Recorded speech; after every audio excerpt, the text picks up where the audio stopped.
One welcome back to my YouTube channel study in Bengali. WBSSC অর্থাৎ West Bengal school service কমিশনের যে group C এবং group D পদের জন্য তোমরা অ্যাপ্লাই করেছো, তো তার পরীক্ষা কিন্তু খুব শীঘ্রই হতে চলেছে। মোটামুটি আশা করা যাচ্ছে যে ভোটের আগে কিন্তু তোমাদের এই পরীক্ষাটা কন্ডাক্ট হয়ে যাবে। তো আমরা কিন্তু এর ওপরে আমাদের গ্রুপ সি এবং গ্রুপ ডি ডেডিকেটেড কিন্তু নতুন সিলেবাস, ঠিক আছে, একদম নিউ সিলেবাস। তোমরা জানো কিন্তু যে সিলেবাসটা চেঞ্জ করা হয়েছে, তো সেই নতুন সিলেবাস অ্যাকর্ডিং টু কিন্তু জিকের প্র্যাকটিস সেট করছি। আজকে কিন্তু তার প্র্যাকটিস সেট নাম্বার 6। তাহলে চলো শুরু করি। আজকের প্রথম প্রশ্ন দেখো কি বলেছে, যে তরাই শব্দের অর্থ কী। তো সঠিক অ্যান্সার কী হবে? সঠিক অ্যান্সার কিন্তু হচ্ছে স্যাঁতস্যাঁতে নিচু ভূমি। আচ্ছা দেখো, এই যে কোশ্চেনগুলো আছে, তোমরা যদি 2017 যে পেপারটা ছিল, সেই 17 পেপারটা যদি তোমরা দেখো, অর্থাৎ যে প্রিভিয়াস ইয়ার কোশ্চেনের যে পেপারটা আছে সেটা যদি তোমরা দেখো, তাহলে তোমরা বুঝতে পারবে যে সেই রিগার্ডিং কিন্তু আমাদের কোশ্চেনের যে লেভেল সেটা কিন্তু রাখা হয়েছে। বরং 2017তে যে কোশ্চেনটা হয়েছিল তার থেকে অনেক বেশি স্ট্যান্ডার্ড এবং হাই লেভেলের কোশ্চেন কিন্তু আলোচনা করা হচ্ছে।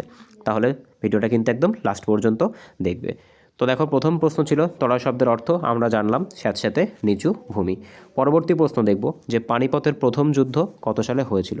তো সঠিক অ্যান্সার আমরা প্রত্যেকে জানি 1526। আমি চেষ্টা করছি প্রত্যেকটা কোশ্চেনের যে অপশান 4টে থাকবে সেই 4টে অপশান সম্পর্কে তোমাদের প্রত্যেকটা একটা ইনফরমেশান দিয়ে রাখতে। কাজেই তোমার কোশ্চেন 50টা হলে তোমাদের কিন্তু ওভারঅল 50 × 4 200টা করে কোশ্চেনের কনসেপ্ট আলোচনা করা হবে এক একটা ভিডিওতে। তো দেখো 1526 সালে কী হয়েছিল? 1526 সালে কিন্তু পানিপথের প্রথম যুদ্ধ হয়েছিল। আমরা জানি কার কার মধ্যে হয়েছিল, আমরা প্রত্যেকে কিন্তু জানি এটা কিন্তু বাবর এবং যে ইব্রাহিম লোদি ছিল সেই লোদিদের মধ্যে কিন্তু হয়েছিল। 1556 সালে আমরা কি জানি, এই পানিপথেরই কিন্তু যে দ্বিতীয় যুদ্ধ সেটা কিন্তু সংঘটিত হয়েছিল। পরবর্তী অপশানটা দেখো, পরবর্তী অপশানটা দেখলে আমরা বুঝতে পারবো যে 1761 সালে কি হয়েছিল। তো দেখো 1761 সালে কিন্তু পানিপথের যে তৃতীয় যুদ্ধ সেটা কিন্তু সংঘটিত হয়েছিল। আর 1576 সালে কিন্তু যে হলদিঘাটের যুদ্ধ, সেই হলদিঘাটের যুদ্ধ কিন্তু সংঘটিত হয়েছিল। পরবর্তী প্রশ্ন দেখব কি বলেছে, যে গয়টার রোগ শরীরের কোন অঙ্গে হয়ে থাকে। তো দেখো অপশানগুলো কি বলেছে, ফুসফুস, গলা, যকৃৎ এবং বৃক্ক। তো সঠিক অ্যান্সার কি হচ্ছে? সঠিক অ্যান্সার কিন্তু হচ্ছে গলা। ঠিক আছে, মূলত কিন্তু দেখো এখানে কিন্তু দিয়েছে যে থাইরয়েড যে গ্রন্থি, সেই থাইরয়েড গ্রন্থির জন্যই কিন্তু এই যে গয়টার রোগটা হয়ে থাকে। মূলত কিন্তু এটা আমাদের শরীরে যখন আয়োডিনের পরিমাণ কমে যায় তখন কিন্তু এই রোগটা হয়ে থাকে। এটাকে কিন্তু গলগণ্ড রোগও বলা হয়ে থাকে, অর্থাৎ যে গলা সেটা কিন্তু ফুলে যায়।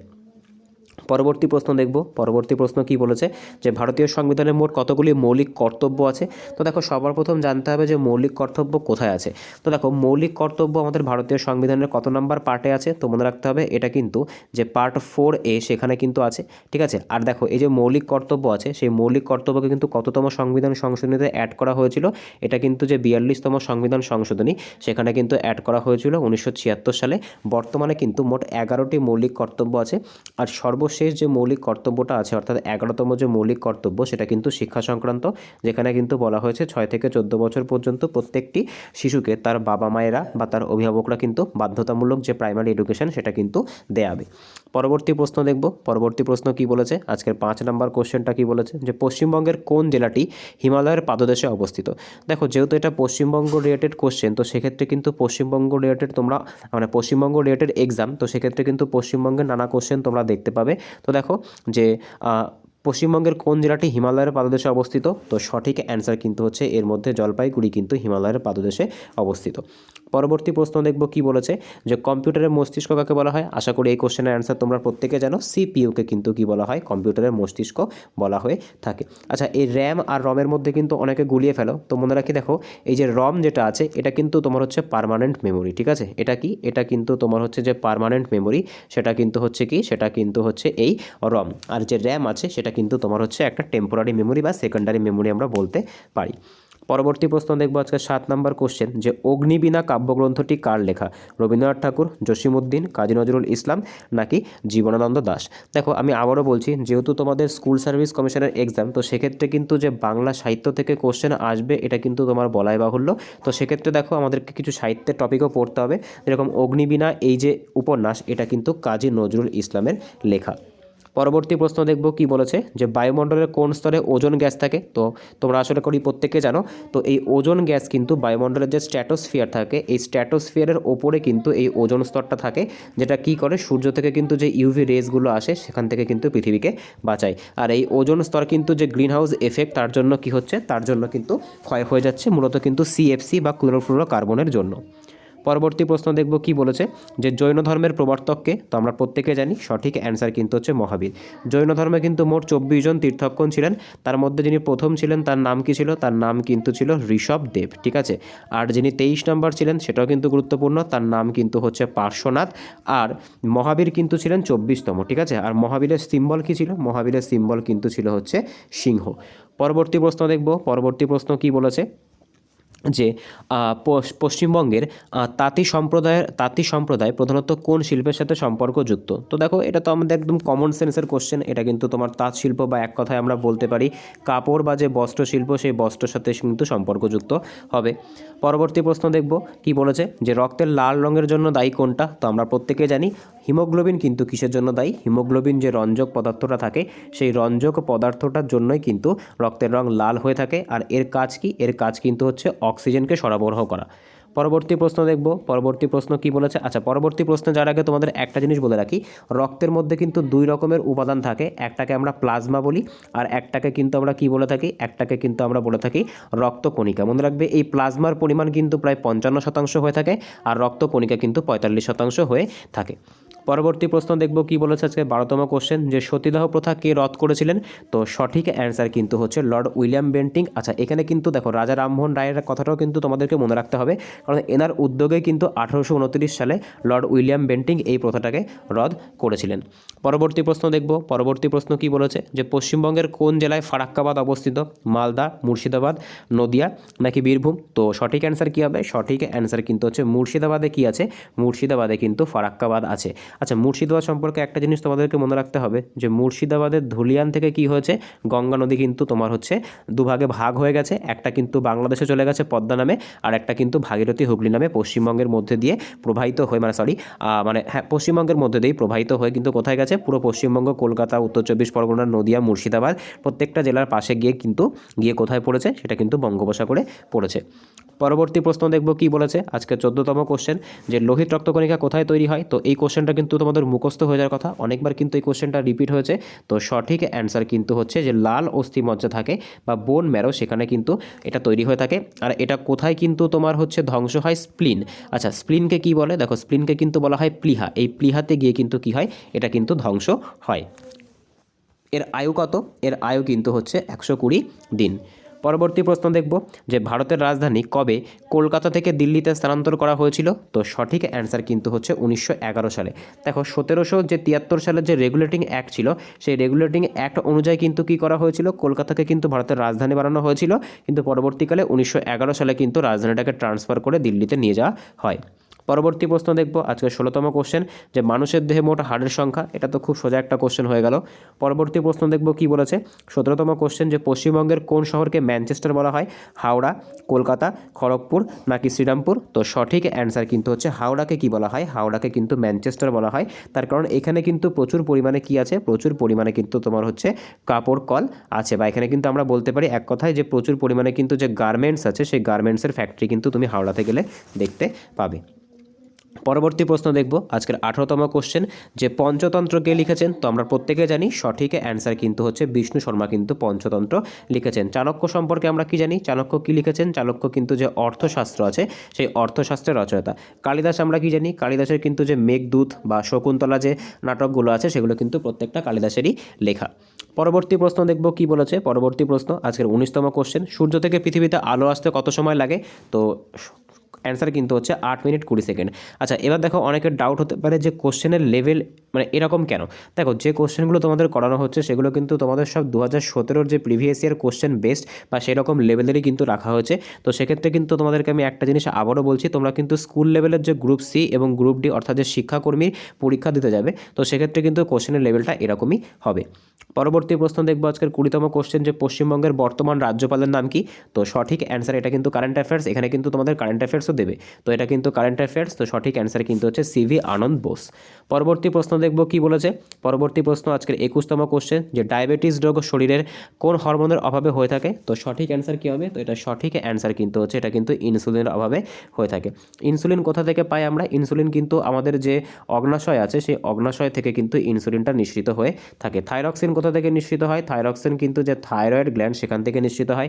অ্যাড্রিনালিন কিন্তু কোথা থেকে নিঃসৃত হয়, এটা কিন্তু যে অ্যাড্রিনাল গ্ল্যান্ড আছে সেখান থেকে নিঃসৃত হয়। পরবর্তী প্রশ্ন দেখব কি বলেছে আজকের 22তম কোশ্চেন, যে সিন্ধু সভ্যতার মহেঞ্জোদারো শব্দের অর্থ কী?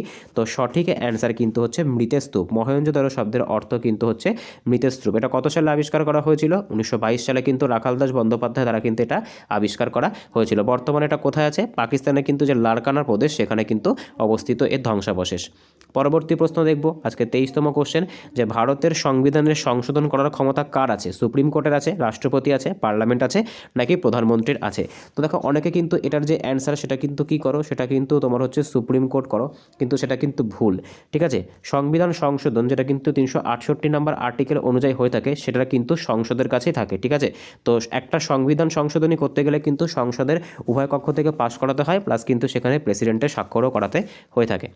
পরবর্তী প্রশ্ন দেখব কি বলেছে, পশ্চিমবঙ্গের কোন জেলায় বেথুয়া ডহরি অভয়ারণ্য অবস্থিত? তো সঠিক অ্যান্সার কি হচ্ছে? সঠিক অ্যান্সার কিন্তু এটা হচ্ছে নদিয়াতে কিন্তু অবস্থিত। পরবর্তী প্রশ্ন দেখব, পরবর্তী প্রশ্ন কি বলেছে, ভিটামিন B1 এর অভাবে কোন রোগ হয়ে থাকে? তো সঠিক অ্যান্সার কিন্তু হচ্ছে এটা কিন্তু হয়ে যাবে বেরিবেরি। ভিটামিন B1 এর অভাবে কিন্তু বেরিবেরি রোগ হয়ে থাকে। রাতকানা রোগ কিন্তু ভিটামিন যে A আছে তার জন্য হয়। ভিটামিন C এর জন্য কি হয়ে থাকে? স্কারভি রোগ কিন্তু হয়ে থাকে। পরবর্তী প্রশ্ন দেখব কি বলেছে, যে লোকসভার প্রথম বাঙালি স্পিকার কে ছিলেন? সোমনাথ চট্টোপাধ্যায়, প্রণব মুখোপাধ্যায়, রবি রায়, নাকি মীরা কুমার? তো সঠিক অ্যান্সার কিন্তু হচ্ছে সোমনাথ চট্টোপাধ্যায় কিন্তু কি ছিলেন? লোকসভার প্রথম বাঙালি স্পিকার। ঠিক আছে, এখানে কিন্তু কোশ্চেনটা দেখবে ভালো করে, বাঙালি স্পিকার। আর প্রথম স্পিকার কিন্তু কে ছিলেন? জি.ভি. মাভালঙ্কর। ঠিক আছে, জি.ভি. মাভালঙ্কর কিন্তু ছিলেন প্রথম স্পিকার। পরবর্তী প্রশ্ন দেখব কি বলেছে আজকে 27তম কোশ্চেন, পশ্চিমবঙ্গের উত্তরতম জেলা কোনটা? তো আমরা প্রত্যেকে জানি, তো এটা কিন্তু তোমাদের জন্য আমি কমেন্টে জানাতে বলবো। এটা কিন্তু তোমাদের জন্য একটা HW থাকলো, তোমরা কিন্তু এটাকে কমেন্টে জানাবে। পরবর্তী প্রশ্ন দেখব কি বলেছে, ভারতের প্রথম রাষ্ট্রপতিকে? আশা করি সকলেই পারবে। তো সঠিক অ্যান্সার কিন্তু হচ্ছে ডক্টর রাজেন্দ্র প্রসাদ। পরবর্তী প্রশ্ন দেখব কি বলেছে আজকের পরবর্তী প্রশ্ন, যে এপি কালচার কিসের সাথে সম্পর্কযুক্ত? তো দেখো তোমাদেরকে আমি আগেও বলেছি যে এপি মানে কি, এপি মানে কিন্তু হচ্ছে মৌমাছি। তো এপি কালচার কিসের সাথে সম্পর্কযুক্ত? এটা কিন্তু মৌমাছি পালনের সাথে সম্পর্কযুক্ত। আচ্ছা, মাছ চাষকে কি বলা হয়ে থাকে? তো মনে রাখতে হবে মাছ চাষকে কিন্তু বলা হয়ে থাকে পিসি কালচার। ঠিক আছে, আচ্ছা রেশম চাষকে কি বলা হয়ে থাকে? তো মনে রাখতে হবে রেশম চাষকে কিন্তু বলা হয়ে থাকে সেরি কালচার। ঠিক আছে, পরবর্তী প্রশ্ন দেখব, পরবর্তী প্রশ্ন কি বলেছে, যে লখনৌ শহরটি কোন নদীর তীরে অবস্থিত? তো সঠিক অ্যান্সার কিন্তু হচ্ছে কোন শহরটা কোন নদীর তীরে অবস্থিত। তো পশ্চিমবঙ্গের পরীক্ষায় কিন্তু এই কোশ্চেনের যে ট্রেন্ডটা আছে সেটা কিন্তু খুবই গুরুত্বপূর্ণ। তো দেখো, তো সঠিক অ্যান্সার কিন্তু হচ্ছে লখনৌ কিন্তু তোমার গোমতী নদীর তীরে অবস্থিত। পরবর্তী প্রশ্ন দেখব কি বলেছে, যে পশ্চিমবঙ্গের কোন জেলায় সবথেকে বেশি তামাক উৎপন্ন হয়? তো সঠিক অ্যান্সার কী হবে? আচ্ছা, এই যে কোশ্চেনটা আছে এটা তোমাদের জন্য আমি HW রাখলাম, এটা কিন্তু রিপিট কোশ্চেন, এর আগের দিনও কিন্তু তোমাদেরকে এই কোশ্চেনটা করানো হয়েছে। পরবর্তী প্রশ্ন দেখব। আর দেখো পরবর্তী প্রশ্নে যাওয়ার আগে তোমাদের আমি একটা কথা বলি, সেটা হচ্ছে তোমরা কিন্তু অনেকে এই যে গ্রুপ সি গ্রুপ ডি পরীক্ষাটা কবে হবে তার জন্য কিন্তু তোমরা অনেকে কিন্তু পড়াশুনো প্রায় ছেড়ে দিয়েছো বলতে গেলে চলে। তো ভিডিওতে কিন্তু ভিডিওর যে মানে লাইক বা ভিডিওর যে ভিউজ সেটা দেখলে কিন্তু বোঝা যাচ্ছে। তো সেক্ষেত্রে আমি তোমাদেরকে একটা জিনিস বলবো, যখন তোমার হচ্ছে ফর্ম ফিল আপ হয়েছে সেক্ষেত্রে কিন্তু পরীক্ষা হবেই। এবার দেখো যেহেতু প্রত্যেকটা তোমরা বুঝতে পারছো কোশ্চেনের লেভেল, সেক্ষেত্রে কিন্তু তোমাকে কিন্তু যে ফুল মার্কস, ঠিক আছে, তুমি কিন্তু চাইলে ফুল মার্কস পেতে পারো। আর তুমি যদি যে ফুল মার্কস থাকবে, মনে করো আমি ধরলাম 60 যদি এক্সাম হয়ে থাকে, সেক্ষেত্রে তুমি যদি মানে 55+ না পাও, সেক্ষেত্রে কিন্তু এটা খুবই একটা মানে কঠিন পরীক্ষা হয়ে যাবে। তার কারণ এই যে লেভেলের কোশ্চেনগুলো হয় সেগুলো কিন্তু তোমার অনেকটাই ইজি, যারা কিন্তু কম্পিটিটিভ লাইনে অনেক দিন ধরে আছো জানো। পরবর্তী প্রশ্ন দেখব, পরবর্তী প্রশ্ন কি বলেছে, যে এভারেস্ট বিজয়িনী প্রথম ভারতীয় মহিলাকে? আরতি সাহা, বাচেন্দ্রী পাল, সন্তোষ যাদব, নাকি কিন্তু তোমার হচ্ছে ডিকি লম্মা? তো সঠিক অ্যান্সার কিন্তু হচ্ছে বাচেন্দ্রী পাল, তিনি কিন্তু প্রথম ভারতীয় যিনি কিন্তু এভারেস্ট জয় করেছিলেন। পরবর্তী প্রশ্ন দেখব কি বলেছে, পরবর্তী প্রশ্ন, যে চোখের লেন্স পরিষ্কার করার অপারেশনকে কি বলা হয়ে থাকে? তো সঠিক অ্যান্সার কিন্তু হচ্ছে ক্যাটারাক্ট অপারেশন, বা যেটাকে কিন্তু বলা হয়ে থাকে ছানি অপারেশন। পরবর্তী প্রশ্ন দেখব, পরবর্তী প্রশ্ন কি বলেছে, 34তম কোশ্চেন, যে পশ্চিমবঙ্গের কোন নৃত্যটি মুখোশ পরে পরিবেশিত হয়ে থাকে? তো সঠিক অ্যান্সার কিন্তু হচ্ছে ছৌ। ঠিক আছে, ছৌ কি হয়? ছৌ কিন্তু তোমার হচ্ছে মুখোশ পরে কিন্তু হয়ে থাকে। এটা মেনলি কোথায় হয়ে থাকে? এটা কিন্তু মেনলি পুরুলিয়াতে হয়ে থাকে। যাদের বাড়ি পুরুলিয়াতে তারা কিন্তু জানাবে যে তোমাদের ওখানে এটা কোন সময় হয়। পরবর্তী প্রশ্ন দেখব, পরবর্তী প্রশ্ন কি বলেছে, যে ভারতের জাতীয় কংগ্রেসের প্রথম অধিবেশন কোথায় হয়েছিল? তো আশা করি তোমরা প্রত্যেকে জানো, মুম্বাইতে হয়েছিল। কত সালে হয়েছিল? এটা কিন্তু 1885 সালে সংগঠিত হয়েছিল। আচ্ছা, পরেরটা কোথায় হয়েছিল? 1886 সালেরটা কিন্তু কলকাতাতে হয়েছিল, আর তার পরেরটা কী হয়েছিল, তার পরেরটা কিন্তু 1887 সালেরটা মাদ্রাজে হয়েছিল, আর লাহোরেরটা কিন্তু হয়েছিল 1929 সালে, যেটা কিন্তু খুব ফেমাস। পরবর্তী প্রশ্ন দেখব আজকে 36তম কোশ্চেন, যে মানবদেহের স্বাভাবিক তাপমাত্রা কত? তো আশা করি প্রত্যেকে জানো। তো সঠিক অ্যান্সার কী হবে? সঠিক অ্যান্সার কিন্তু হচ্ছে 98.4 ডিগ্রি ফারেনহাইট, ঠিক আছে, আর 37 ডিগ্রি সেলসিয়াস, অর্থাৎ দুটোই কিন্তু তুমি অ্যান্সার করতে পারবে। পরবর্তী প্রশ্ন দেখব কি বলেছে, পশ্চিমবঙ্গের কোথায় কেন্দ্রীয় পাট গবেষণাগার আছে? খুব ইম্পর্ট্যান্ট কোশ্চেন কিন্তু। তো সঠিক অ্যান্সার কিন্তু হচ্ছে যে পাট গবেষণাগার কেন্দ্র আছে, ঠিক আছে, বা যেটাকে আমরা বলে থাকি যে জুট রিসার্চ সেন্টার, সেটা কোথায় আছে? সেটা কিন্তু তোমার হচ্ছে ব্যারাকপুরে অবস্থিত। পরবর্তী প্রশ্ন দেখব কি বলেছে, যে বুল এবং বিয়ার এই শব্দ দুটি কিসের সাথে সম্পর্কযুক্ত? তো আশা করি তোমরা প্রত্যেকে জানো বুল এবং বিয়ার এই যে শব্দ দুটি আছে, এটা কিন্তু তোমার হচ্ছে স্টক মার্কেট যেটাকে আমরা বলে থাকি, বা এক কথায় কিন্তু আমরা বলতে পারি যে শেয়ার বাজার, সেই শেয়ার বাজারের সঙ্গে কিন্তু সম্পর্কযুক্ত। মার্কেট যখন কিন্তু তোমার ডাউন যায় তখন কিন্তু সেটাকে বিয়ার বলা হয়, আর মার্কেট যখন আপ যায় তখন সেটাকে কিন্তু বুল বলা হয়ে থাকে। পরবর্তী প্রশ্ন দেখব আজকে 39তম কোশ্চেন, যে বিশ্ব মানবাধিকার দিবস কবে পালিত হয়? তো সঠিক অ্যান্সার কিন্তু হচ্ছে বিশ্ব মানবাধিকার যে দিবস আছে সেটা কিন্তু প্রত্যেক বছর 10ই ডিসেম্বর তারিখে কিন্তু পালন করা হয়ে থাকে। 1ই ডিসেম্বর কী করা হয়? এই দিনকে কিন্তু যে বিশ্ব এইডস দিবস সেটা কিন্তু পালন করা হয়ে থাকে। পরবর্তী প্রশ্ন দেখব, আচ্ছা পরবর্তী আমরা প্রত্যেকটা কোশ্চেন বলি অপশানগুলো। আচ্ছা 8ই মার্চ কী পালিত হয়ে থাকে? 8ই মার্চ কিন্তু নারী দিবস পালন করা হয়ে থাকে আন্তর্জাতিক।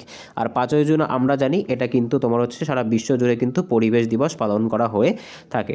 পরবর্তী প্রশ্ন দেখব কি বলেছে, পশ্চিমবঙ্গের কোন মন্দিরটি পোড়ামাটির কাজের জন্য জন্য শ্রেষ্ঠ? তো সঠিক অ্যান্সার কিন্তু হচ্ছে রাসমঞ্চ, যেটা কিন্তু বিষ্ণুপুরে অবস্থিত, যেখানে কিন্তু তোমার হচ্ছে এই ধরনের শিল্পকলা দেখতে পাওয়া যায়।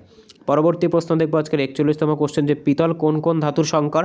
তো সঠিক অ্যান্সার কি হচ্ছে, দেখো পিতল কিন্তু তোমার হচ্ছে, আচ্ছা এই যে পিতলের যে সংকর ধাতুর যে ব্যাপারটা আছে, দেখো এই যে সংকর ধাতুর ব্যাপারটা, এটা কিন্তু তোমাদের সায়েন্সের যে ক্লাসগুলো করিয়েছিলাম সেখানে অনেকবার করিয়েছিলাম। তো যারা যারা কিন্তু ক্লাসগুলো দেখেছিলে তাদের জন্য কিন্তু এটা আমি একটা HW রাখলাম।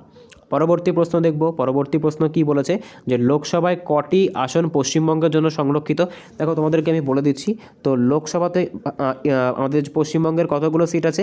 42টা আছে। রাজ্যসভাতে কতগুলো আছে? তো মনে রাখতে হবে রাজ্যসভাতে 16টা আছে। আর যদি আমাদের বিধানসভা বলে বা লেজিসলেটিভ অ্যাসেম্বলি বলে সেক্ষেত্রে কিন্তু 294টা আসন আছে। পরবর্তী প্রশ্ন দেখব কি বলেছে, যে উত্তম কুমারের আসল নাম কি? তো এরকম কোশ্চেনও কিন্তু আমাদের যে স্টেটের পরীক্ষায় সেখানে কিন্তু হয়ে থাকে। তো সঠিক অ্যান্সার কিন্তু হচ্ছে অরুণ কুমার চট্টোপাধ্যায়। পরবর্তী প্রশ্ন দেখব, পরবর্তী প্রশ্ন কি বলেছে, যে কোন গ্যাসকে লাফিং গ্যাস বলা হয়? তো সঠিক অ্যান্সার কিন্তু হচ্ছে যে নাইট্রাস অক্সাইড আছে, ঠিক আছে, এটা কিন্তু তোমার হচ্ছে N2O, ঠিক আছে, এটাকে কিন্তু লাফিং গ্যাস বলা হয়ে থাকে। পরবর্তী প্রশ্ন দেখব কি বলেছে, পশ্চিমবঙ্গের জাতীয় পশু কোনটা? তো সঠিক অ্যান্সার কিন্তু হচ্ছে মেছো বিড়াল। আচ্ছা এটা তো গেল জাতীয় পশু। জাতীয় পাখি কোনটা? জাতীয় পাখি কিন্তু হচ্ছে তোমার সাদা বুকওয়ালা মাছরাঙা, ঠিক আছে, সাদা বুকওয়ালা মাছরাঙা। জাতীয় ফুল কোনটা? তো মনে রাখবে জাতীয় ফুল কিন্তু হচ্ছে পশ্চিমবঙ্গের শিউলি। আর বর্তমানে কিন্তু যেটা খুব ট্রেন্ডিং চলছে সেটা কি? সেটা কিন্তু হচ্ছে পশ্চিমবঙ্গের যে রাজ্য সঙ্গীত সেটা কোনটা? সেটা কিন্তু হচ্ছে বাংলার মাটি বাংলার জল। পরবর্তী প্রশ্ন দেখব আজকে 46তম কোশ্চেন, যে সিপাহী বিদ্রোহের প্রথম শহীদ কে ছিলেন? আমরা প্রত্যেকে জানি। তো সঠিক অ্যান্সার কিন্তু হচ্ছে মঙ্গল পাণ্ডে, ঠিক আছে, ব্যারাকপুরে কিন্তু তাকে কী করা হয়েছিল? তাকে কিন্তু ফাঁসি দেওয়া হয়েছিল। পরবর্তী প্রশ্ন দেখব কি বলেছে, যে বৃষ্টির ফোঁটা গোলাকার হওয়ার কারণ কি? তো সঠিক অ্যান্সার কিন্তু হচ্ছে পৃষ্ঠটান, বা যেটাকে কিন্তু আমরা সারফেস টেনশন বলে থাকি। পরবর্তী প্রশ্ন দেখব আজকের 48তম কোশ্চেন, পশ্চিমবঙ্গের কোন শিল্পটি হলদিয়ার প্রধান আকর্ষণ? তো সঠিক অ্যান্সার কিন্তু হচ্ছে পেট্রোকেমিক্যাল ইন্ডাস্ট্রি। আর এটাকে কিন্তু মনে রাখতে হবে, এটাকে কিন্তু সানরাইজ ইন্ডাস্ট্রিও বলা হয়ে থাকে, ঠিক আছে, সানরাইজ ইন্ডাস্ট্রি, যেটা কিন্তু হলদিয়াতে গড়ে উঠেছে। পরবর্তী প্রশ্ন দেখব আজকে 49তম কোশ্চেন, যে সৌরজগৎ কে আবিষ্কার করেন? তো সঠিক অ্যান্সার কিন্তু হচ্ছে কোপারনিকাস। আজকে লাস্ট কোশ্চেন দেখো কি বলেছে, যে পশ্চিমবঙ্গের কোন মেলাটি ইউনেস্কোর ইনট্যাঞ্জিবল কালচারাল হেরিটেজের মর্যাদা পেয়েছে? তো সঠিক অ্যান্সার কিন্তু হচ্ছে দুর্গা পূজা, ঠিক আছে, দুর্গা পূজা কিন্তু এই ইনট্যাঞ্জিবল হেরিটেজ সাইটের মর্যাদা পেয়েছে। এটা কত সালে পেয়েছে? এটা কিন্তু তোমার 2021 সালে পেয়েছে। তো আজকে এই অবধি ছিল। আউট অফ 50 কার কত স্কোর হলো অবশ্যই কিন্তু কমেন্টে জানাতে পারো। যদি ভিডিওটা ভালো লেগে থাকে অবশ্যই কিন্তু চ্যানেলটা সাবস্ক্রাইব করো। আর সকলের কাছে একটাই রিকোয়েস্ট থাকবে, যদি ভিডিওটা ভালো লাগে অবশ্যই একটা লাইকের মাধ্যমে জানাবে। আর প্রত্যেকে কিন্তু পড়াশোনাতে ফেরো, ঠিক আছে, তাহলেই কিন্তু তোমাদের অনেক উপকার হবে। আর একটা জিনিস বলবো, যে এই পরীক্ষাটা কিন্তু তোমাদের হবেই, ঠিক আছে, যেহেতু ফর্ম ফিল আপ হয়েছে, সরকারের কিন্তু অনেক সেন্টিমেন্ট এখানে আছে, তো সেক্ষেত্রে কিন্তু তোমাদের এই পরীক্ষাটা হবে, এটা একদম গ্যারান্টেড। তো দেখা হচ্ছে পরের ভিডিওতে, বাই।